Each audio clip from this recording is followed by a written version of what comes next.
Alright guys, it's been a while since I made a video. I had some ideas planned, but I never got around to it.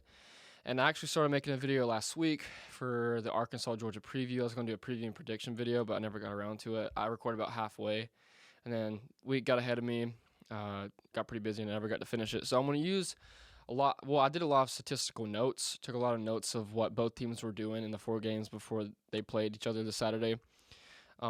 And kind of had an idea of what they were doing on the field production-wise and whatnot, and kind of had my idea of how the game would go, certain things that would transpire or happen that would determine the outcome of the game. So I had a lot of those down, and I'm going to give you kind of what I predicted. So it's going to be sort of a prediction video, but after the game's already played. So I'm just going to give you an idea of what I thought was going to happen, and then we'll talk about what actually did happen. And we'll see how accurate I was, if I was right, if I was wrong. We'll look at that, and then we'll cover the game, obviously, what actually happened and the stats and stuff, and what both teams are going to look like going forward, and especially for Georgia, what Georgia has left in their schedule, and the teams have to have some challenging games coming up the next 3 weeks. But yeah, let's get right to it.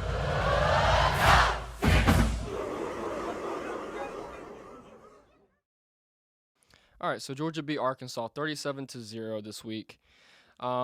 In dominating fashion too. There was really no chance for Arkansas to win this game. From the very beginning, when Georgia got the ball first, they went straight down the field, scored. I mean, it's almost like they made a statement that they were going to control the line of scrimmage the rest of the game, and that's what they did. And Arkansas, when they got the ball, after Georgia scored their drive, Arkansas got the ball. It was like 1st and 10. Then they got a false start penalty. That crowd was loud too. I mean, you could tell. I wasn't there, obviously, but I could tell from the TV that place was rocking. And they had Holly Rowe. Yeah, she said that the decibels there were 110, which is more than the Penn State whiteout, which is insane for it to be a noon game. But nonetheless, the crowd did probably have a huge impact in the game. And it was 1st and 10, backed up to 1st and 15. Another false start, 1st and 20, and then Georgia ended up getting a sack on Arkansas's first drive, which was an incredible start for the defense, kind of set the tone for the rest of the day, to be honest. But yeah, a dominating performance for Georgia, and you could make the argument that they're the best team or Alabama's the best team, but I think it is clear that it's Georgia and Alabama, whatever order you have it. It's those two teams and then the rest. I don't think you can have anyone else in that category. Like Cincinnati beat Notre Dame, sure, but is Notre Dame an elite program? Probably not. Iowa beat Maryland. Is Maryland an elite program? Probably not. Oregon lost. Florida lost. We'll get to that in a second. I mean, just so many teams are struggling except for Georgia and Alabama. They're pretty much the only two teams that's kind of like 100% dominating on both sides of the field, offense and defense. I mean, there's no debate about that. But let's get to some of the things that I kind of had spoken about in the video that I never released to you guys, but it was like my prediction video. These are kind of some of the notes that I wrote down, some things that I kind of took note of, but from Arkansas and Georgia and their previous 4 games before they played each other. And so Arkansas, if you look at their production that they put on the field, their offense averaged 225 passing yards a game before Georgia, okay? So 225 passing yards a game and 261 rushing yards a game. So those are really elite level. They had probably one of the best rushing attacks in the country coming into the Georgia game. And so that was about 480 yards per game that they averaged. And if you look at what happened Saturday, Georgia held them to just 162 total offensive yards. That's passing and rushing. They held them to just 162.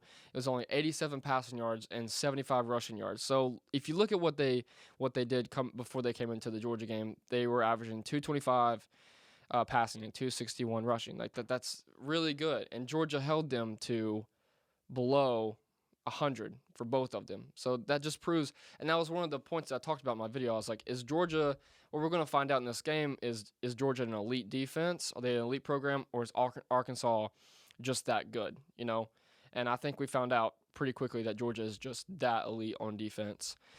And they shut them down the entire game. There was no chance for Arkansas to come back in that game. or to really get any momentum. The crowd had a huge impact in the game too of what was happening. And I really when I was watching the game, I was like, Georgia scored the first touchdown. My dad looked at me and was like, "This is going to be a slaughter." And I was like, I don't know. Let's give it a second. I need to see the defense and I need to see Arkansas's offense. And then I saw that drive. I was like, yeah, this is probably not going to be good for Arkansas. And it wasn't. It was just absolute domination from Georgia. And Georgia's defense ranked first coming into the game in total defense allowing 181 yards per game. That's their average. And they held Arkansas, the number 8 team in the country, to 162. So they did better than what they usually average against the number 8 team in the country. So you tell me if Georgia's elite. I mean, it's pretty obvious there. And Georgia's offense averaged 281 passing yards coming into the game and 181 rushing. My bad. They averaged 281 passing yards, and 177 rushing yards. Now, there was the whole issue this week with JT Daniels with the lat issue, and everyone was like, is JT Daniels going to play? Is it going to be Stetson Bennett again? I mean, there was the entire QB controversy back stirred up again. And sure enough, Stetson Bennett played. JT Daniels sat on the bench. If you're watching on TV, you could see that it was pretty obvious he was hurting when he was throwing. He was kind of just like, seemed like he was in some pain every time he would throw. So, and I had a buddy that was there, and he said that JT went back in the locker room, and Stetson was out there taking reps with the one. So I was like, all right, so I guess it's going to be Stetson. And like 5 minutes later, I got the alert. It was Stetson Bennett that's going to be starting.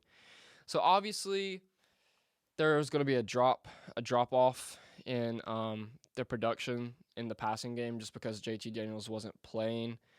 But honestly, if JT Daniels was playing, I still think it would have been pretty challenging for the passing game to get going, just because Arkansas, they usually drop 8, they only rush 3, and so it's pretty hard to pass when teams drop 8. Clemson dropped 8, that's why it was pretty hard for Georgia to get a passing game going in the Clemson game. So I didn't really expect too much passing. I expected it to be more of a running game, and Arkansas, usually that's what they do, is drop 8. And Georgia was able to run the ball. So, I mean, Arkansas did what they usually do, and Georgia answered with, complete domination running the ball. But yeah, Georgia averaged 177 rushing yards, and in the game we got 273 and 3 touchdowns. So obviously we did a lot better rushing than we usually do on our average, and we did less in passing. But that was kind of expected, especially when you're not starting your starting QB, who is, one of the best quarterbacks in the country. It was kind of expected, So another talking point that I was wanting to cover in my previous video that I never released is third down conversions. I thought the team that had the most third down conversions in this game was probably going to win. But in reality, actually, it didn't really come down to third downs. Georgia was 4 for 12 on third downs, and Arkansas was 3 for 12. Now, if I told you that, you're going to be like, wow, that's pretty equal. Well, not really, because Georgia had 22 first downs and Arkansas had 9. So what that tells you is Georgia was able to get first downs without even having to reach third down, right? So 4 of those first downs came from third downs. And so the other 18, you didn't even reach, third down. So that's telling you right there that they were able to get first downs without even having to get into third and long situations or third down situations. They were able to just get first downs on first and second down, which says a lot. That just tells you how much the offensive line was dominating the game. They were able to get so much push on that Arkansas defense. And Arkansas is a good defensive team. They're a good team in general. Not elite like Georgia, but they're a really good team. And their defense is good. And Sam Pittman, former offensive line coach, obviously prides himself on having winning the line of scrimmage. So for Georgia to be able to win the line of scrimmage that well says a lot about this team and this program moving forward. All right, so my prediction that I had for this game was 34-20, and obviously the game was 37-0.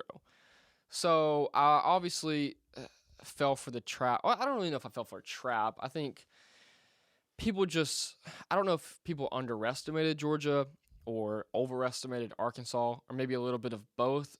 But it's obvious that Arkansas is not at the level that we thought they were, let alone anywhere close to where Georgia is at. Like, Georgia and Alabama is in an entirely different universe compared to the rest of college football. I mean, teams are dropping left and right in the AP poll, except for Georgia and Alabama, really.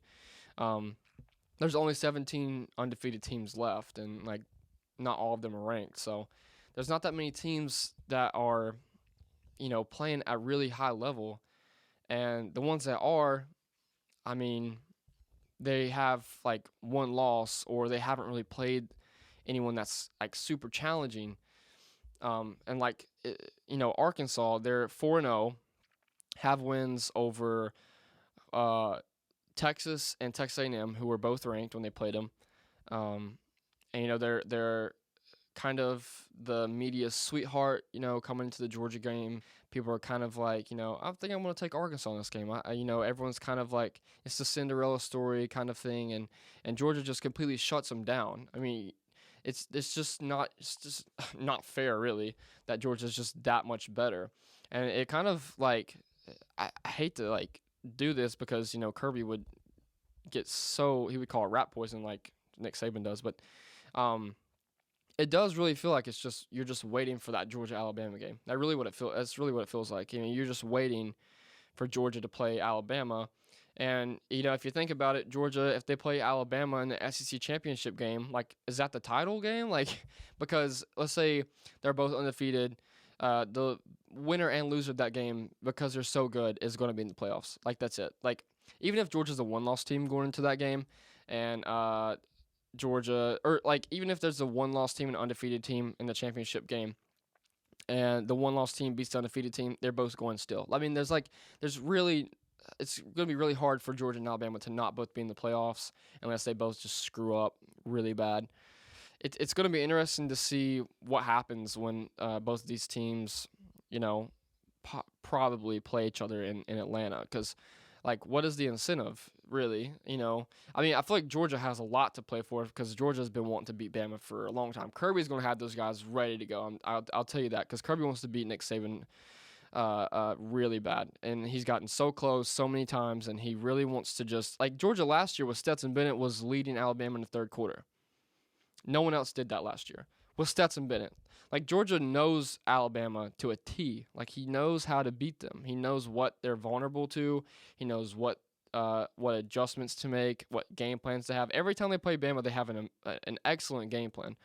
So, and I didn't really expect to go on this Alabama-Georgia rant, but I think Georgia's going to have all the motivation in the world to play them in Atlanta, and I think Alabama will have motivation too, of course, but I mean, it's a championship game, SEC championship game, be crowned the champion of the best league in college football. I mean, it's obviously a big, something to play for. But I mean, if they're both undefeated, both teams know, all right, whoever loses or wins this game going to the playoffs. I mean, it's going to be interesting to see how the players respond to that, because they're obviously going to hear it in the media. Coaches are going to try to block that out a little bit so the teams can focus, but I mean, they're going to know it. Like, win or lose, we're going to the playoffs to play for a national championship. So does like the SEC championship not mean as much this year? I mean, it's just going to be interesting to see. I mean, I don't believe that. I think it's going to be, obviously, the SEC championship game is the biggest championship game out of the conferences, so it always is. And that'll be interesting to see. But more interesting is it's what's going to happen outside of Georgia and Alabama. Like, I mean, Oregon lost yesterday to Stanford, ranked number 3rd. Penn State, Iowa is probably going to rise up. Cincinnati is going to rise. I mean, Kentucky is in the East. They beat Florida, right?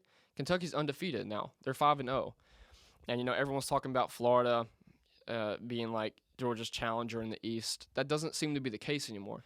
Now they're 3-2 now, Florida, and it's going to be hard to get up to play Georgia now with that kind of like that. Those are like season-defining losses for teams like Florida, who have such high expectations.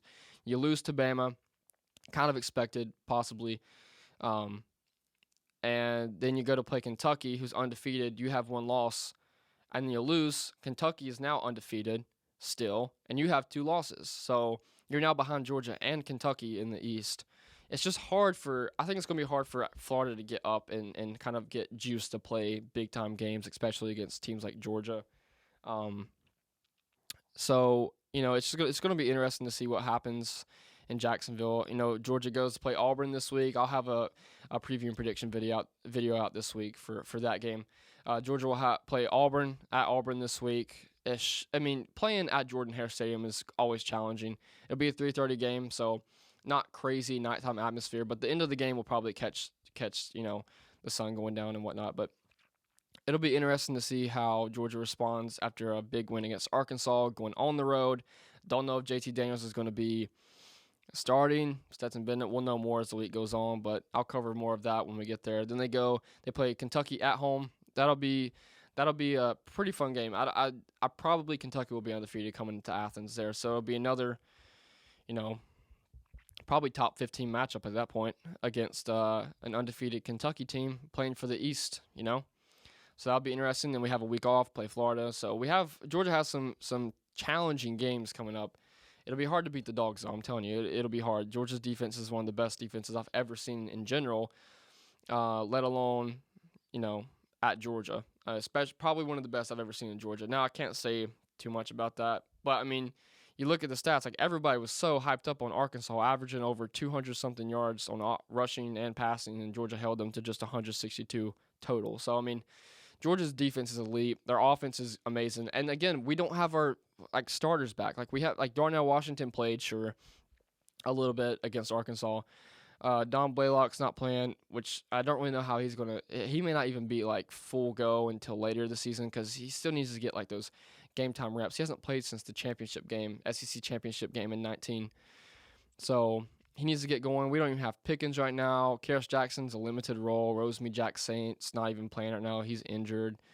We have freshman players like Brock Bowers and Ladd McConkey stepping up and making huge plays. A.D. Mitchell.